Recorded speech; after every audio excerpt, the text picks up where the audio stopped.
По огласот за 84 вработувања на патерините, директорот Зоран Китанов тврди дека не станува збор за нови работни места, туку дека се огласени веќе постоечките, бидејќи договорот на определено им истекол на вработините и сега повторно се пополнуваат.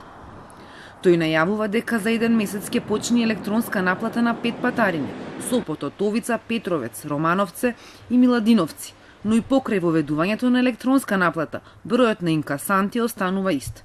Китанов планира процесот на намалување на патарините на кои се плаќа со кеш да потрае година до 2. Не може преку ноќ наплатата да биде целосно електронска. На почетокот ќе биде и со кеш и со специјални картички. Постепено ќе се зголемува бројот на кабини со картички, а ќе се намалуваат кабините за кеш.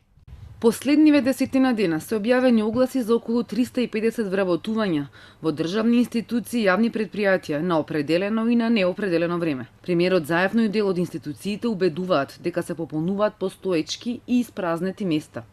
И од Транспорт и врски, каде со оглас се бараат 40 советници, соработници и раководители, ни дадоа сличен одговор.